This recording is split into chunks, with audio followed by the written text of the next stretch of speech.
Në Palestinë, udhëheqësit e lartë të Fatah, i cili është fraksioni kryesor politik palestinez, u mblodhën në konferencën e parë të madhe të partisë, mbas afro një dekade të tërë për të zgjedhur organin më të lartë vendimarrës të lëvizjes. Presidenti i Palestinës, Mahmoud Abbas, rreth 90 vjeç, është rizgjedhur në krye të Fatahut. Në fjalën e tij, Abbas premtoi mbajtjen e zgjedhjeve presidenciale dhe parlamentare në Palestinë për herë të parë mbas 20 vitesh, por nuk dha një afat konkret. Abbas deklaroi se partia e tij do të mbetet e përkushtuar ndaj reformave, në një kohë kur autoriteti palestinez është duke përballur me presion nga 3 anë, nga SBA-t, Bashkimi Evropian, si dhe vendet arabe, për kryerjen e ndryshimeve politike dhe zhvillimin e zgjedhjeve të reja. Por sipas sondazheve, populli palestinez është thellësisht i pakënaqur me liderët e vet.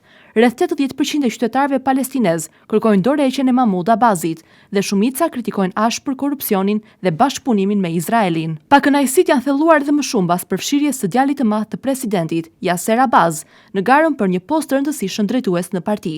Kjo është hera e parë që ai synon një rol kaq të lartë politik, duke nxitur reagime të shumta dhe akuza për nepotizëm dhe favorizim familjar. Kritikët brenda dhe jashtë Fatahut argumentojnë se një lëvizje e tillë rrezikon të forcojë perceptimin se strukturat drejtuese po kontrollohen nga një rreth i ngushtë personazh pranë Abbasit, në një kohë kur palestinezët kërkojnë reforma dhe hapje politike. Konferenca e fundit e Fatahut u mbajt në një periudhë jashtëzakonisht të ndjeshme për çështjen palestineze. Situata është rënduar ndjeshëm mbas luftës shkatëruese në Gaza, e cila ka lënë pasojë të mëdha humanitare, politike si dhe ekonomike. Në të njëjtën kohë, zgjerimi i vazhdueshëm i vendbanimeve izraelite në West Bank ka shtuar zemërimin dhe frustrimin mes palestinezëve, të cilët e shohin këtë si një pengesë serioze për krijimin e një shteti të pavarur. Përveç krizës politike dhe tensioneve me Izraelin, autoriteti palestinez po përballet edhe me vështirësi të mëdha financiare. Izraeli vazhdon të mbajë të bllokuara transfertat e taksave që përkasin autoriteteve palestineze, e cila shkakton mungesë të theksuar fondesh. Si pasojë, qeveria palestineze është detyruar të paguajë